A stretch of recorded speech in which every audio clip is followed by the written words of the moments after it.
Hello नमस्कार, स्वागत आप सबका आपके अपने उत्कर्ष यूट्यूब चैनल पर। और मैं हूं आपका होस्ट दोस्त नरेंद्र चौधरी।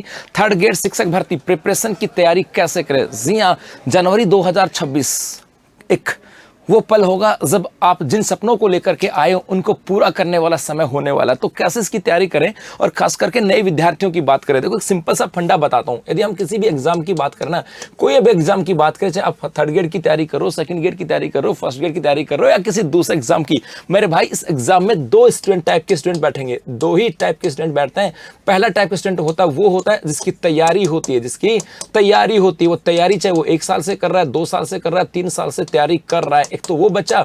और सेकंड स्टूडेंट वो होता है जो आपके न्यू स्टूडेंट होता है। न्यू स्टूडेंट का मतलब है कि मेरे भाई उसने रिसेंटली अपने यहां पर किया था, आपकी जो शैक्षणिक योग्यताएं होती हैं, जो एजुकेशन क्वालिफिकेशन है, उसको पूरा किया और उसके बाद में उस एग्जाम में बैठने जा रहा है। अब यहां पर मैं एग्जाम की बात करूं आपके थर्ड ग्रेड की, यदि मैं यहां पे बात करता हूं मेरे गुलगुलो, थर्ड ग्रेड की बात करूं तो इस यहां पे जिसने अभी एजुकेशन क्वालिफिकेशन पूरी की, अर्थात उसने बीएसटीसी किया हो, एसटीसी किया हो या बीएड किया हो, और उसके बाद अभी उसने रीट आपकी क्लियर की है, और उसके बाद अब वो थर्ड ग्रेड की तैयारी कर रहा है। वो बस बच्चे के मन में बहुत सारे शंकाएं हैं कि सर मैं तो पहली बार तैयारी कर रहा हूं, सर मैं तो फाइनल ईयर का स्टूडेंट हूं, और सर मेरी तो अभी रीट क्लियर हुई है, अब मैं क्या करूं, मैं तो फंस गया भाई, अब मैं क्या करूं। मेरे भाई, आपके पास करने के लिए बहुत कुछ है, आप बहुत कुछ पा सकते हो। आपकी अपने आप को जाना, अपने आप को पहचाना ना, तो आप अपने आने वाले समय की दशा और दिशा बदल सकते हो। कैसे गुरुजी? देखो, यदि हम बात करें आपके सबसे पहले थर्ड ग्रेड की एग्जाम की बात करें, ये थर्ड ग्रेड की एग्जाम जो है ये आपके होने जा रही है जनवरी 2026 के अंदर। एग्जाम कब है?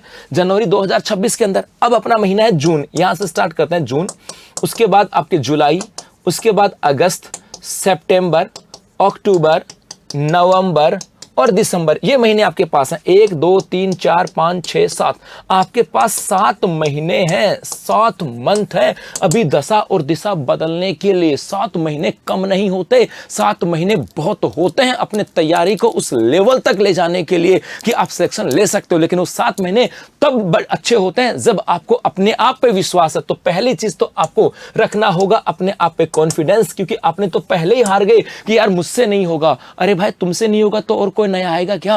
हम में से कुछ लोग हैं जो ये करके दिखाते हैं, हम में से कुछ करके दिखा सकते हैं। तो क्या मैं करके नहीं दिखा सकता? क्या मैं दिखा सकता हूं? और एक चीज याद रखना, जब प्रयास करो तो इतना करो कि कभी ये तो नहीं रहे कि मैंने प्रयास नहीं किया, कभी ये तो नहीं रहे कि मैंने प्रयास नहीं किया। तो 7 महीने अपनी दशा और दिशा को बदलने के लिए, इस 7 महीने के अंदर आप अपनी तैयारी को बदल सकते हो। 5 महीने और 2 महीने के अंदर डिफाइन कर सकते हो। इस 5 महीने के अंदर आपको सिलेबस करना है। यदि आपने अभी तैयारी स्टार्ट की तो 5 महीने के अंदर आपको सिलेबस करना है, और साथ साथ 1 से 2 बार रिवीजन करना है। अरे सिलेबस करना है, नोट्स बनाने, पढ़ने, जितना याद होता है उतना याद करना है, ज्यादा दिमाग नहीं लगाना, सिर्फ सिलेबस करना। ऑनलाइन पढ़ते हो, ऑफलाइन पढ़ते हो, 5 महीने में सिलेबस करो, उसके नोट्स बनाओ, और 1-2 बार जितना समय मिलता है उसका रिवीजन कर दो। अगले 2 महीने के अंदर बहुत कुछ बदला जा सकता है। यहां पर आपके लिए रिवीजन भी होता है, यहां पर आप एमसीक्यू भी कर सकते हो, और आपके यहां पे टेस्ट सीरीज है। मतलब सबसे पहले तो आपको डिसाइड करना होगा, पहले तो आपको यह कॉन्फिडेंस जनरेट करना होगा कि हम में से कोई कर सकता है तो मैं भी कर सकता हूं। 7 महीने हैं, मैं कर सकता हूं, ये लाना होगा कॉन्फिडेंस। उसके बाद में सबसे पहले आपको टारगेट आपको रखना होगा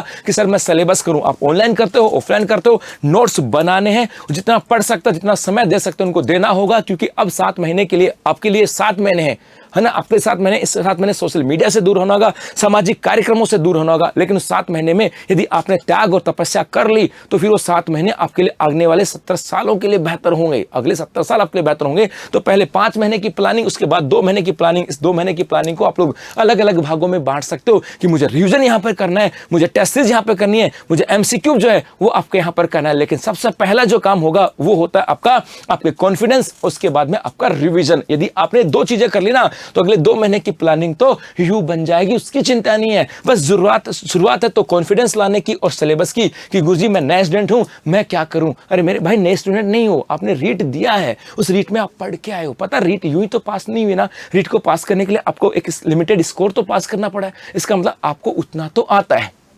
आप थर्ड ग्रेड के एग्जाम देने जा रहे हो, इसके लिए आपने किसको पास किया? रीट को। भाई रीट यूं ही थोड़ी पास हुई है, कोई खैरात में थोड़ी ना मिली है। रीट आपने दिया है, सिलेबस स्कोर तो है ना, स्कोर वाइज का मतलब आपको उतना तो आता है, उतना तो आता है। बस जो आता है उसी को तो बेस्ट बनाना है, जो आता है उसी को तो बेस्ट बनाना है। और आपके इसी जो आता है उसको बेस्ट बनाने के लिए उत्कर्ष क्लासेस लेकर के बिग समर सेल 3 जून तक, जहां पर उत्कर्ष ऐप में सभी टीचिंग कोर्सेज के ऊपर आपको मिल रहा है अप टू 90% का डिस्काउंट, 3 महीने की एक्स्ट्रा वैलिडिटी और प्राइम कोर्स खरीदने पर प्राइम कूपन कोड अप्लाई करने पर 10% का अतिरिक्त डिस्काउंट। धन्यवाद।